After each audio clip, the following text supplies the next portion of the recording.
चलिए आज के इस क्लास में हम लोग देखने जा रहे हैं क्लास 8 का साइंस का एक टॉपिक है माइक्रो ऑर्गेनिज्म्स फ्रेंड एंड फो।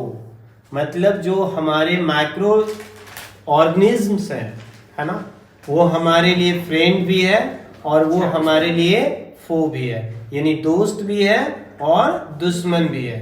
तो आइए पढ़कर हम लोग समझने की कोशिश करेंगे कि किन कंडीशन में वो फ्रेंड है और किन कंडीशन में वो फो है ना। ठीक है, किस कंडीशन में वो दोस्त है और किस कंडीशन में वो हमारा दुश्मन है। ठीक है, तो सबसे पहले हम लोग डेफिनेशन पे जाते हैं कि डेफिनेशन में देखने की कोशिश करते हैं कि माइक्रो ऑर्गेनिज्म, सबसे पहले हम लोग कहेंगे किसको, microorganisms are microscopic organism.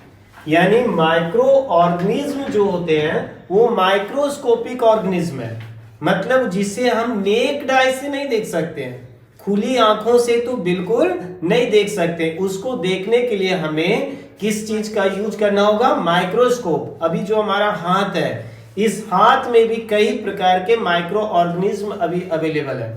आपके बॉडी के ऊपर, आपके बाल के ऊपर बहुत तरह के माइक्रो ऑर्गेनिज्म है। कहोगे सर कहाँ है, कुछ तो दिख नहीं रहा। लेकिन जब आप उन्हीं चीजों को माइक्रोस्कोप या मैग्नीफाइंग ग्लास के हेल्प से यदि आप देखोगे तो अब आपको वो दिखेगा, है ना। तो हम क्या कह सकते हैं, microorganisms are microscopic organism. कि जो माइक्रो ऑर्गेनिज्म होते हैं वो कैसे होते हैं, माइक्रोस्कोपिक होते हैं, that can not be seen with the necked आई, जिसको हम खुली आंखों से बिल्कुल नहीं देख सकते हैं। ठीक है, these organisms are usually unicellular in nature। Class 6-7 में आप पढ़ चुके हो unicellular and multicellular. Most of जो माइक्रो ऑर्गेनिज्म है वो सभी के सभी क्या है, यूनिसेल्युलर है, मतलब एक ही सेल उसमें अवेलेबल है। आप ये जो पिक्चर्स देख रहे हो ये डिफरेंट क्या है, माइक्रो ऑर्गेनिज्म का आपका पिक्चर्स लगे हुए हैं। ठीक है, आइए सबसे पहले हम लोग बात करने जा रहे हैं किस चीज का, बैक्टीरिया। ठीक है, किसके बारे में, बैक्टीरिया। तो बैक्टीरिया भी क्या है, एक प्रकार का माइक्रो ऑर्गेनिज्म है। Bacteria are unicellular prokaryotic micro organism.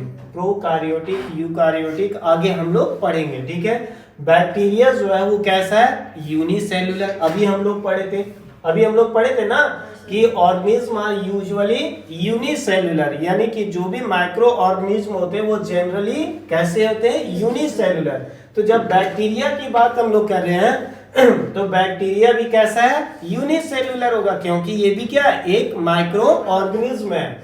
और ये कैसा है, प्रोकारियोटिक। आगे हम लोग पढ़ेंगे प्रोकारियोटिक। ठीक है, some bacteria are useful for humans while some can be harmful।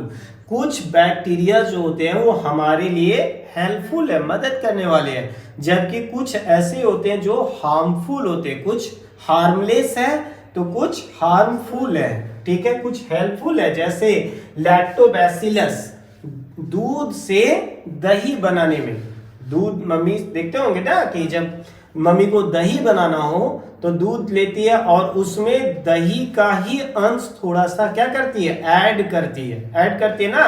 तो उस दही जो थोड़ा सा 1 चम्मच ऐड की, उसमें क्या पाया जाता है, लैक्टोबैसिलस। ये पूछता है दूध से दही जमने में किसका यूज किया जाता है, किस माइक्रो ऑर्गेनिज्म का यूज किया जाता है, तो लैक्टोबैसिलस का। किसका, लैक्टोबैसिलस का। ठीक है, they are of 4 major types. ये जो बैक्टीरिया होते हैं वो मेनली कितने टाइप के होते हैं, 4। ठीक है, पहला क्या है, बैसिलस, वाइब्रियो, कॉकी एंड अस्पायरिला। ठीक है, अस्पायरिला, ये इसके 4 टाइप्स हो गए। ठीक है, आइए अब हम लोग बात करने जा रहे हैं किस चीज का, प्रोबायोटिक्स। प्रोबायोटिक्स क्या है, probiotics are live bacteria. Probiotics जो होते हैं वो कैसे होते हैं, लाइव बैक्टीरिया होते हैं, and yeast that are good for your health. और ये हमारे हेल्थ के लिए कैसे होते हैं, अच्छे होते हैं, स्पेशली द डाइजेस्टिव सिस्टम। खास करके किस चीज के लिए,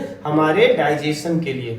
ठीक है, हमारे डाइजेस्टिव सिस्टम के लिए अच्छे होते हैं। प्रोबायोटिक का एग्जाम्पल आपसे एग्जाम में यदि पूछ दे तो आप एक नहीं कई एग्जाम्पल्स आप यहाँ पे देख सकते हो कि बहुत सारी चीजों को तो आप यूज करते हो डेली लाइफ में, और बहुत सारी चीजों को आप हो सकता है कि नाम भी नहीं सुने हो, जैसे योगर्ट आप यूज करते हो, ठीक है, आप लस्सी यूज करते हो, ठीक है, एप्पल का विनेगर यूज करते हो, ठीक है, फर्मेंटेटेड वेजीज जो बॉटल्स में आते हैं इस टाइप का, आप लोग इसका यूज करते हो, इसका भी आप लोग यूज करते होंगे।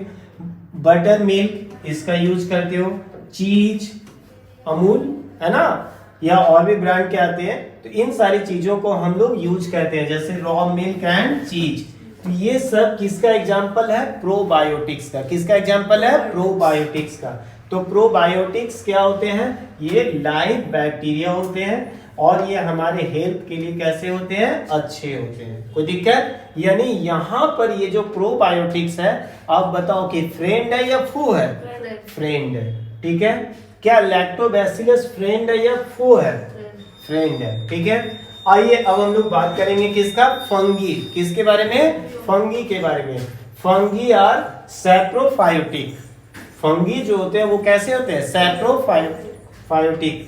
आपको 6-7 में पढ़ाया गया, पैरासाइट, सैप्रोफाइटिक्स, है ना, इस तरह से चीजों को बताया गया। फंगी आर सैप्रोफाइटिक और पैरासिटिक ऑर्गेनिज्म। सैप्रोफाइटिक भी हो सकता है और पैरासिटिक भी हो सकता है, ठीक है। They are mostly multi cellular.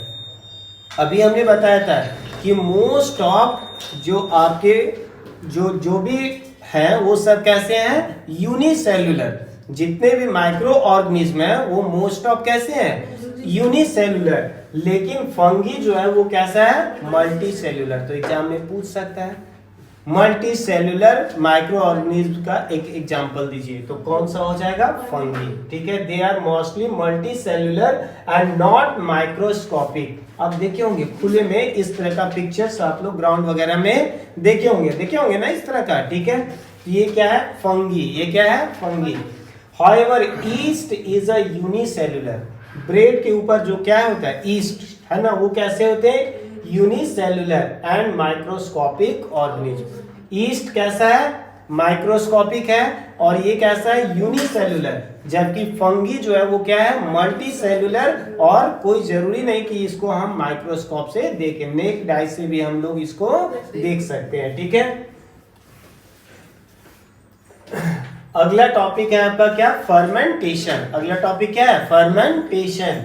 Fermentation is a metabolic process. Fermentation क्या है? एक मेटाबॉलिक प्रोसेस से इसको तैयार किया जाता है, that convert sugar to acid. Sugar से हम लोग इसमें क्या बनाते हैं? एसिड। जितने भी अल्कोहल्स बनते हैं, वाइन समझ रहे हो ना, बियर, सीयर जितने भी होते हैं, सब कौन से प्रोसेस से बनता है? फर्मेंटेशन प्रोसेस से। समझ गया ना? Drink. Fermentation is a metabolic process that convert sugar, जो शुगर को है ना, ग्लूकोज को कन्वर्ट कर देता है किस चीज में? एसिड, गैसेस और अल्कोहल में। Fermentation is used in the preparation of curd and alcohol. Fermentation का यूज हम लोग किस चीज में बनाने में करते हैं? कर्ड, दही बनाने में और अल्कोहल बनाने में, ठीक है।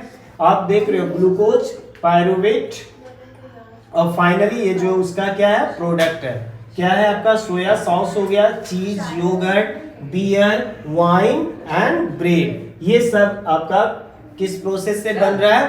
फर्मेंटेशन प्रोसेस से। किस प्रोसेस से? फर्मेंटेशन प्रोसेस से। कोई प्रॉब्लम? चलिए आज के क्लास में यहीं तक। कोई प्रॉब्लम? ठीक।